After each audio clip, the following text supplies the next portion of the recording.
Iyari kayo dyan. Aamin-amin ka ba to? Magpapalusot ka? Akala mo makakalusot ka?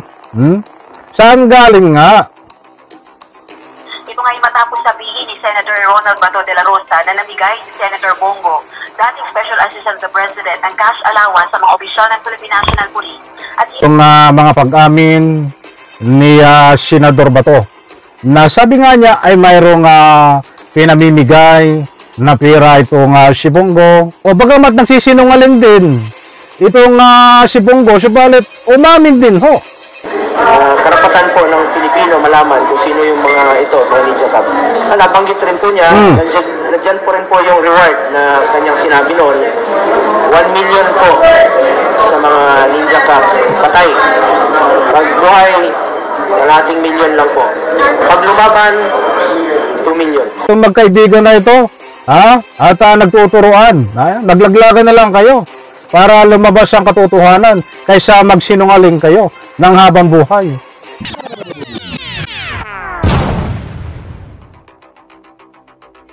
Alright, welcome back to my YouTube channel. I'm Andy's Vlog. Ito, matindi itong mga kaibigan. Dahil itong dalawang sinungaling na senador. Itong si Senador Bato at Senador Bongo. Ay iimbestigahan na ho ang pagsisinungaling diyan sa Quad Committee. Kung magugunitan nyo mga kaibigan, itong si Senador Bato ay umamin na nagbibigay ng maraming pera. Itong si Senador Bongo, subalit hindi naman reward system. Ba't nakakuha po tayo ng resibo, mga mahal kong taga-subaybay, na ang pag-amin ni Senador Bongo na mayroon ng reward system sa sino mang mga kapulisan na makakapatay. Yung pinakamataas na bigay ho, na bayad, na sabi ni Senador Bongo ito ay reward o bayad ay 2 milyon kapag nanlaban at patay ka. Kaya pala masisipag ang mga kapulisan noon. Maagang gumising ang mga kapulisan duty noon kapanahunan ni dating Presidente Digong upang umanap ng papaslangin ng mga inosente, upang umanap ng mga inosente na tataniman na palalabasin nila ng biktima ng peke na drug war. Nako, ay matindi ito. Kapalit ng bayad o reward na milyones.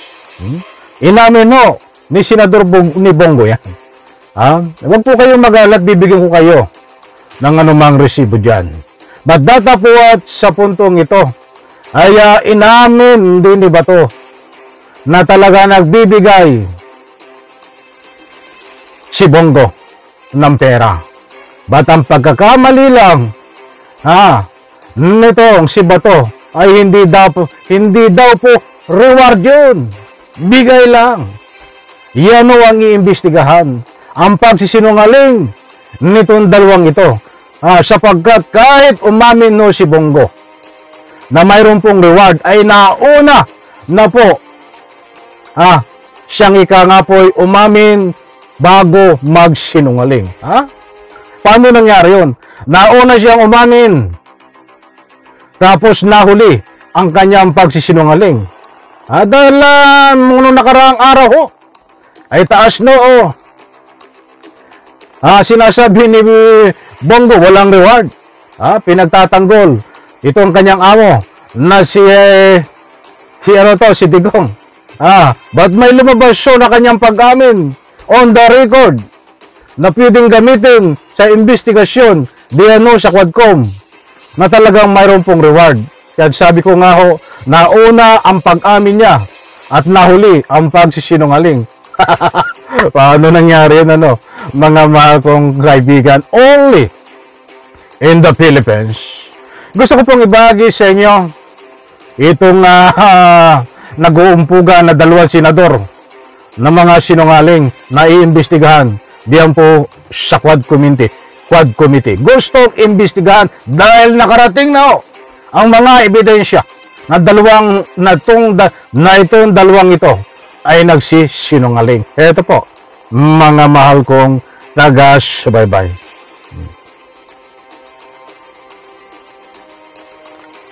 Yeah. Rosalie, ano yung gustong malaman ng Quadcom ukol dito sa sinasabing additional allowance na ibinigay sa mga pulis na may kaugnayan umano sa anti-drug war operations ng nakaraang Duterte admin? Oo, Aga, mas maraming tanong kaysa sa sagot. Yan yung reaksyon ni Manila 6th District Representative Benny Abante, isa sa co-chairpersons ng House Quadruple Committee na nag-iimbestiga sa extrajudicial killing sa anti-drug war ng Duterte administration. Napakaraming tanong. Dahil napakarami ring sinungaling na nakapesto sa ating diyan po sa Senado. Pinangungunahan yan ni Bato, pinapangunahan ni Bongo, at iba pa niyang mga kasama. Lalong-lalo na ang Vice Presidente ngayon. Naku super galing magsinungaling. Kailangan dalhin na diyan sa pinakamalapit na pagamutan yan upang patingnan ang laman ng utak. Saka po natin talakayin ulit yan. Ay, alam niyo yung nangyaring press conference kahapon. Talagang matindi. Ito muna ang bigyan natin ng highlight. Itong dalawang sinungaling na ito. Ito nga'y matapos sabihin ni Senator Ronald Bato de la Rosa na namigay si Senator Bongo, dating Special Assistant to the President, ng cash allowance sa mga opisyal ng Philippine National Police at hindi naman pabuya sa mga napapatay na drug suspect. Tanong ng kongresista, may memo ba ang allowances mula sa PNP at may approval ba ito ng relevant government agencies gaya ng Department of Budget and Management? Tumaan ba ito sa Kongreso? Kung totoo kasing galing ito sa Intelligence Fund, pondo ito ng bayan na nangangailangan ng transparency. Yari kayo dyan? Aamin-amin ka ba ito? Magpapalusot ka? Akala mo makakalusot ka? Saan galing nga? Saan galing nga yung pera na reward? Mayroon nga Ba't nililis mo ang issue Senador ba to? Eto, maliwanag po. Transparency at accountability.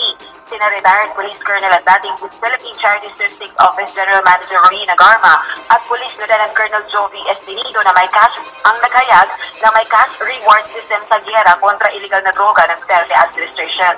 Hihingi naman ng Quadcom ang tulong ng Commission on Audit at Anti-Money Laundering Council upang matukoy ang katotohanan sapagkat may pag-amin si Bato.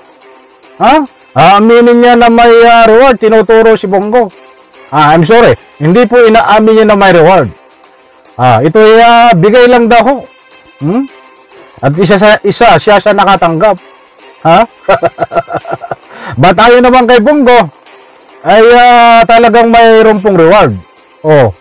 Ay magkasalungat to, di ba? Itong magkaibigan na ito, at nagtuturuan.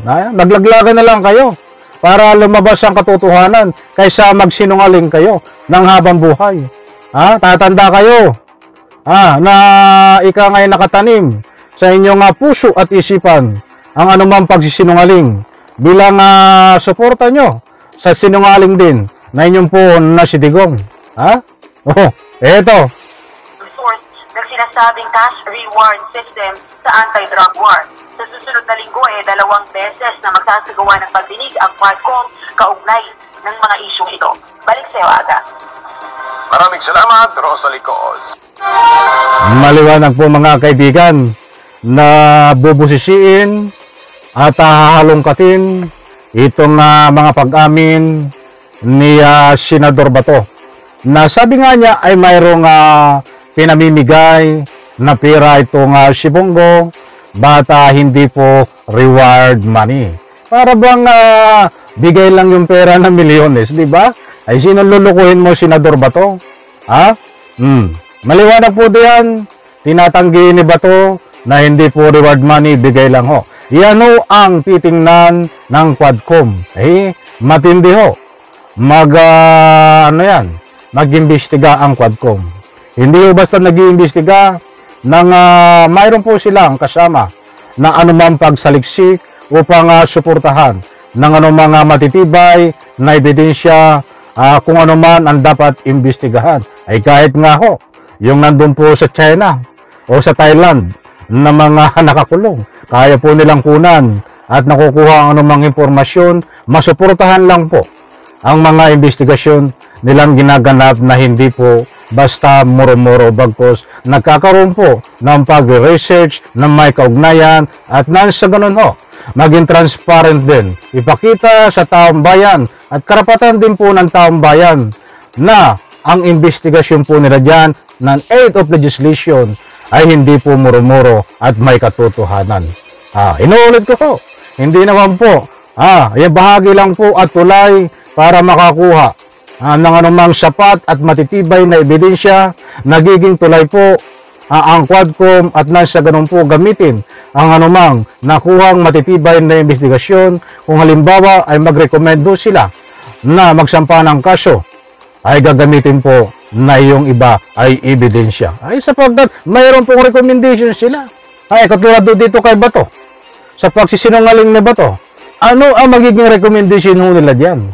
Umamin si Bongo na mayroong na mayroong reward nga. Tapos si Bato ay hindi naman daw po reward yun. Ano ang recommendation ng Quad Committee diyan pagkatapos po ng anumang ika nga po hearing? Ang recommendation po nila diyan ay sinungaling si Bato, sinungaling si Bongo. Dapat kasuhan. Yan ay public opinion ko po. Public opinion ko po yan. Hindi po yan tunay na sinabi ng Quad Committee. Buti po yung nililinaw natin. Ito, umuli kong ulitin because in relation dito sa sinasabi na iimbestigahan ng Quad Committee ang pagsisinungaling ni Senador Bato. Ay sino ba ang talaga na nagsasabi? Ito po talagang iimbestigahan din. Ay nakakuha na sila ng mga dokumento dito, alam ko. At sapagkat ito ang pag-amin ni Bato, muli kong ipi-play. Mga mahal kong pag-amin ni Bongo na talagang mayroon pong reward. At pinabubulaanan, wala daw ho, sabi ni Bato. Kaya't muli ko pong ipapaalam sa inyo para may kaukulang tayo pong resibo. Dahil ito ang pinaka-highlight, ito ang pinaka-buod kung bakit iimbestigahan diyan ho sa Quad Committee. Itong sinasabi ni Bato na namumudmud ng pera talaga itong si Bongo. Subalit hindi naman po reward. Ang gusto kong ipunto ay reward nga ho ang sinasabi ni Bongo. Ibig sabihin ay sinungaling ka ba to? Bagamat nagsisinungaling din itong si Bongo, subalit umamin din ho. Umamin din ho. Nakapagsinungaling siya, subalit umamin din ho. Eto, maliwanag po ito. Soon, I think he will personally announce to the public kung sino po yung mga sangkot na ito. At importante po, si Pangulo ang magsasabi. Sabi niya, karapatan po ng Pilipino malaman kung sino yung mga ito, mga Ninja Cup. Nabanggit rin po niya, nandyan po rin po yung reward na kanyang sinabi noon. 1 million po sa mga Ninja Cups patay. Pag buhay, kalahating million lang po. Pag lumaban, 2 million. Yung mga general Maliwanag po mga kaibigan, muli kong pinlay sa inyo. Dahil bahagi ho nitong ating binibigyan ng kaunting komentaryo. Maliwanag po diyan na pag-amin ni Bongo na talagang may reward. Yung reward po na yon, in general, ayan yun yung mga binibigay bayad sa mga kapulisan na kapag sila ay may napaslang ay bibigyan po sila ng milyones. Pinakang malaki ho ay kapag nanlaban at napatay. Mga kaibigan. Subalit ang sabi naman ni Bato wala daw po reward, ay maliwanag po din mga kaibigan. Kaya kabang-abang mga mahal kong taga-subaybay, abangan po natin ito dahil gustong imbestigahan diyan po sa Quad Committee. Itong pagsisinungaling ng dalawang ito kung sino ang nagsasabi sa kanila ng buong katotohanan. Ay mga sinungaling naman po talaga ito may pag-amin, ba't yung isa ay nauna ng Umamin kaysa magsinungaling. Ba't itong si Bato umaamin ho? Ba't lang inaamin ho ay ang pawang mga kasinungalingang playing safe. Muli po, maraming salamat. In reaction, labangan po natin ang kahinatnan nito nga investigasyon na ito. Isang like ko sa video na ito. Bye-bye, palakpakan.